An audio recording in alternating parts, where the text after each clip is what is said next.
Hello दोस्तों, कैसे हो आप सब। चलिए शुरू करते हैं आज की क्लास। पर उससे पहले अगर आप इस चैनल पर पहली बार आए हैं तो इस चैनल को सब्सक्राइब कर लीजिए और बेल आइकन प्रेस कर लीजिए। तो आज की क्लास में हम क्या पढ़ेंगे। बट्टा। बट्टा को इंग्लिश में क्या बोलते हैं? डिस्काउंट। बट्टा का अर्थ है कटौती या छूट। बट्टा हमेशा अंकित मूल्य या सूची मूल्य पर दिया जाता है। क्या हुआ इस लाइन का अर्थ कि जो कटौती या छूट, हम कोई भी सामान खरीदते हैं, जो दुकानदार हमें छूट देता है, डिस्काउंट देता है, वो हमेशा अंकित मूल्य या सूची मूल्य पर दिया जाता है। और अंकित मूल्य क्या है? अंकित मूल्य की डेफिनेशन हो जाएगी, अंकित मूल्य यह वह मूल्य है जो किसी वस्तु पर लिखा या अंकित रहता है। कोई भी वस्तु पर जो अंकित मूल्य मतलब जो मूल्य लिखा हुआ है वही उसका क्या है? अंकित मूल्य। ठीक है। अब है समतुल्य बट्टा। समतुल्य बट्टा हो जाए किसी वस्तु के अंकित मूल्य पर 2 या 3 बार अलग अलग छूट देने के बजाय उनके बराबर एक ही छूट देना ही समतुल्य बट्टा कहलाता है। ठीक है। मान लो कोई भी वस्तु खरीदते हैं, उस पर दुकानदार बार बार छूट देने की बजाय जब उनके बराबर एक ही बट्टा देता है या एक ही छूट देता है, उसको क्या बोलते हैं? समतुल्य बट्टा। चलो इस पर आधारित कुछ प्रश्न सॉल्व करते हैं। और क्या है कि बट्टा हमेशा अंकित मूल्य पर निकाला जाता है। यह सवाल है, देखो पहले। एक दुकानदार ने एक शर्ट 500 रुपये के स्थान पर 440 में बेची, तो बताओ दुकानदार ने उस शर्ट पर कितने प्रतिशत छूट दी। तो इसको सॉल्व करेंगे। अंकित मूल्य, शर्ट का जो अंकित मूल्य है वो कितना हो जाएगा? अंकित मूल्य 500 रुपये। तो छूट केस कितनी हो जाएगी? छूट बराबर 500 माइनस 440 कितने रुपये? 60 रुपये।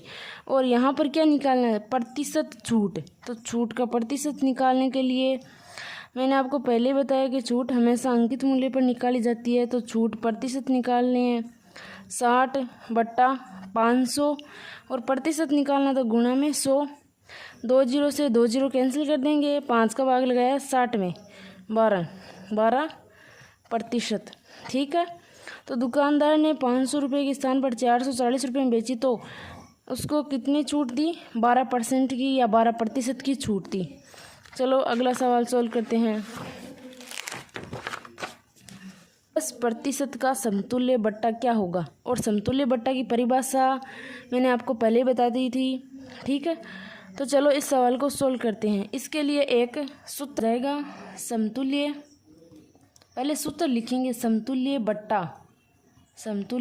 बट्टा बराबर सूत्र हो जाएगा 100 माइनस ए, फिर 100 माइनस, यहाँ पर कोष्ट गई है, 100 माइनस बी बटे 100। ये सूत्र है।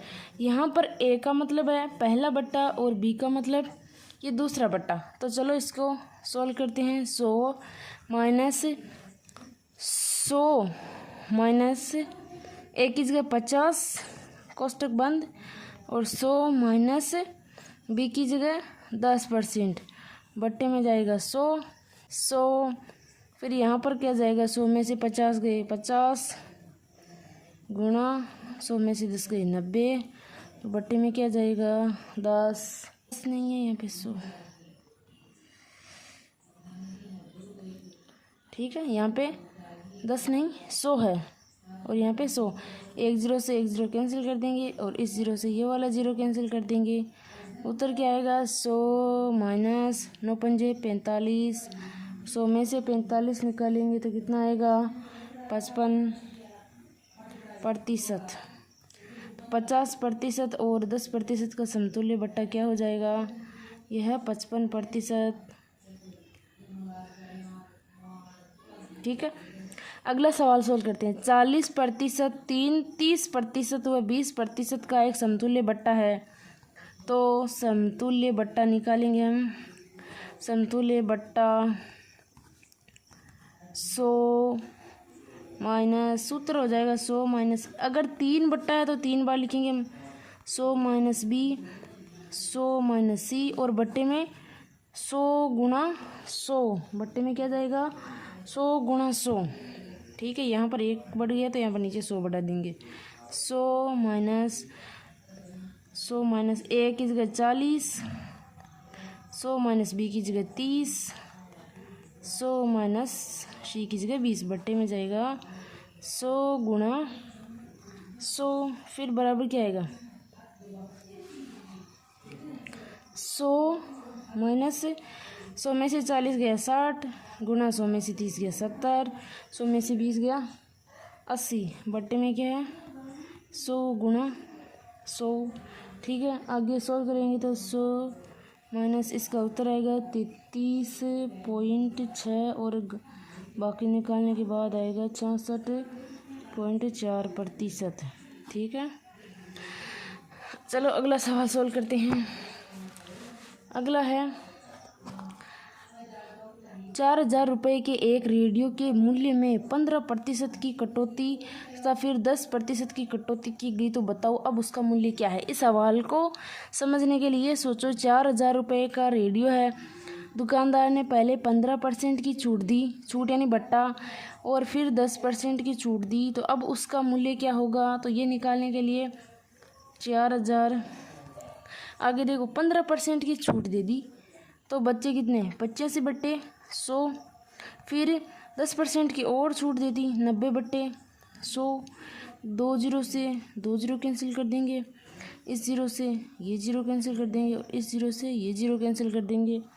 सबको गुणा कराने के बाद उतर आएगा 3060 रुपये। ठीक है,